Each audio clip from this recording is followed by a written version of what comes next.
fans didn't know.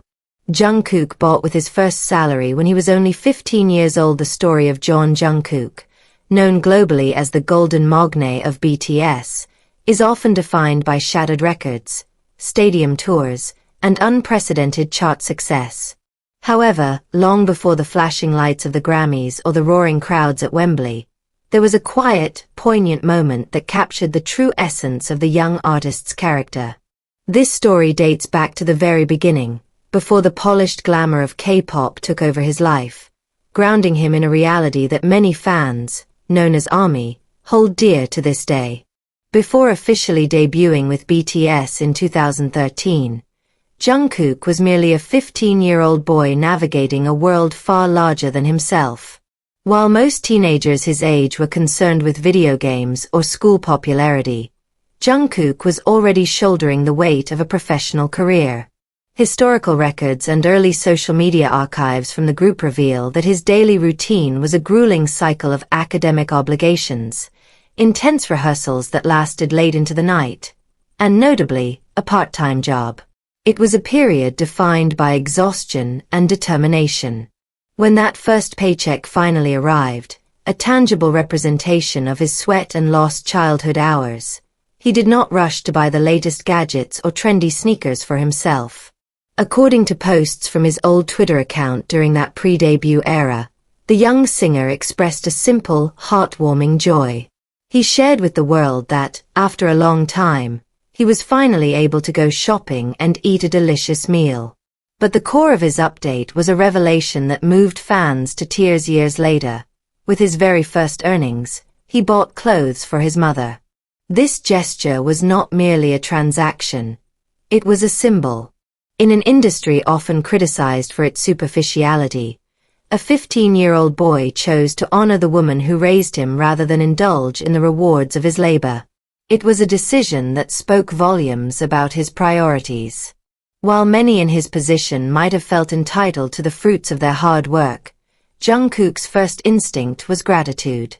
This specific act of kindness serves as the perfect entry point into understanding the complex, often lonely, but incredibly inspiring journey of the man behind the music. To truly understand the weight of that gift to his mother, one must look beyond the receipt and into the life of the boy who bought it. The journey of Jungkook is not simply a montage of dance practices and music videos. It is a narrative of profound sacrifice and early separation. Born in Busan, Jungkook was a child known for his big doe eyes and an innate sense of wonder. However, his path to stardom required him to leave the comfort of his family home at a startlingly young age.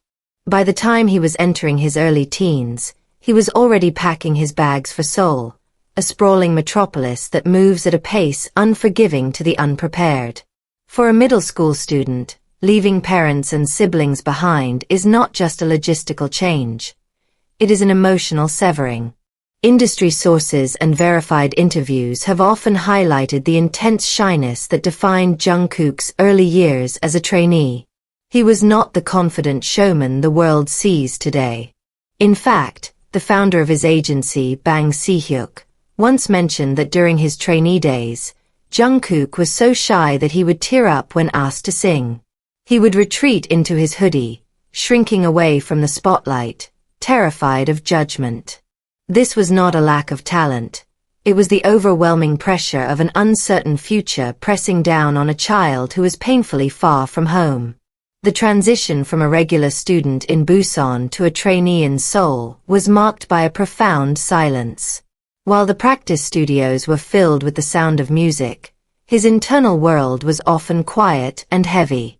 Living in a dorm with older trainees, he was the youngest, the baby of the group.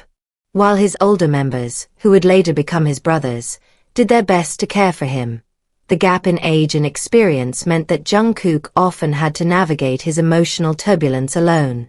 There is a specific kind of loneliness that comes with chasing a dream that has no guarantee. During those pre-debut years, while he worked that part-time job and saved that money for his mother, he was constantly battling the fear of inadequacy. Was he good enough? Would the group actually debut? If they failed, What would happen to the sacrifices his family made? These questions likely haunted the quiet moments between dance practices. Fans and documentary footage suggest that there were times when the young artist would cry in the shower to mask the sound of his sobbing, not wanting to burden his older members with his homesickness. He forced himself to grow up faster than nature intended. The playfulness of childhood was traded for the discipline of a soldier. He learned to suppress the urge to run back to the safety of his mother's arms, choosing instead to channel that longing into his work. It is in this context that the purchase of those clothes for his mother becomes heartbreakingly beautiful. It was his way of bridging the distance. He could not be there to have dinner with her every night. He could not be there to share in the daily trivia of life. But he could send a signal, a tangible object that said, "I am okay. I am working hard. I have not forgotten you." It was a message of reassurance from a son who knew his mother worried about him every single day. As the years progressed, the struggle evolved. The physical exhaustion of being a trainee turned into the mental fortitude required of an idol. When BTS finally debuted, they were not immediately embraced by the industry. They came from a small company with limited resources. They were the underdogs, often cut from broadcasts or dismissed by critics. For the teenage Jungkook, seeing his older members, whom he looked up to with starry-eyed admiration, struggle and face rejection was more painful than his own suffering.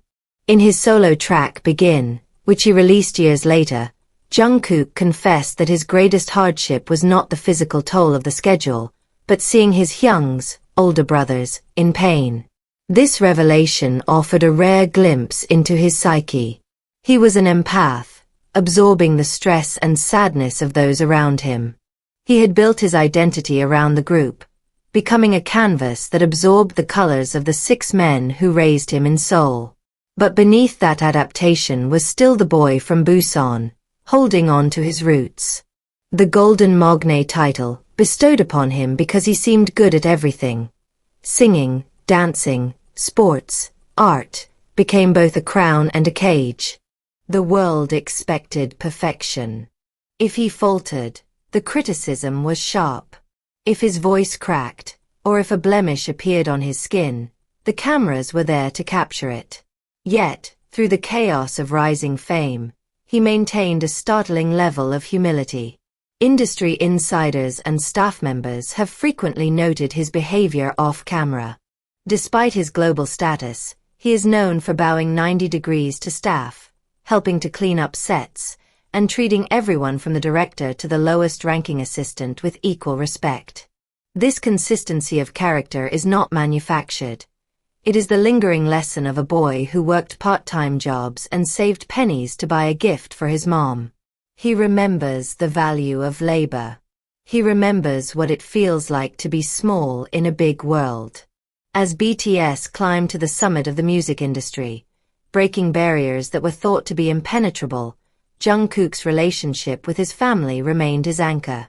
Various media sources suggest that even after earning millions, he continued to make financial decisions that benefited his parents, reportedly buying property and ensuring their comfort before his own lavishness. The scale of the gifts changed, from a simple set of clothes to apartments, but the intention remained exactly the same, a desperate, loving need to repay the sacrifice of letting him go. There is a profound respect that the public holds for Jungkook, and it extends beyond his vocal range or his sharp choreography. It is a respect for his resilience. To grow up under the microscope of the entire world and not lose one's self is a rare feat. He navigated the awkward phases of puberty, the confusion of adolescence, and the transition into manhood while millions watched his every move. He stumbled, he learned, and he grew, but he never let the fame corrode his core values. The narrative of his life is a testament to the power of upbringing in the face of uprising. No matter how high he rose, the gravity of his love for his family kept him grounded. The clothes he bought at 15 are likely long gone, worn out by time or stored away in a box of memories. but the sentiment behind them is immortal. It is the foundation upon which a legend was built. Today, when we see Jungkook standing on a stage, surrounded by a sea of lights, looking out at a stadium of adoring fans, it is easy to see the superstar. But if you look closely, in the quiet moments between songs, when he closes his eyes and listens to the crowd, you can still see the shadow of that 15-year-old boy. The boy who was scared of the big city. The boy who missed his mom.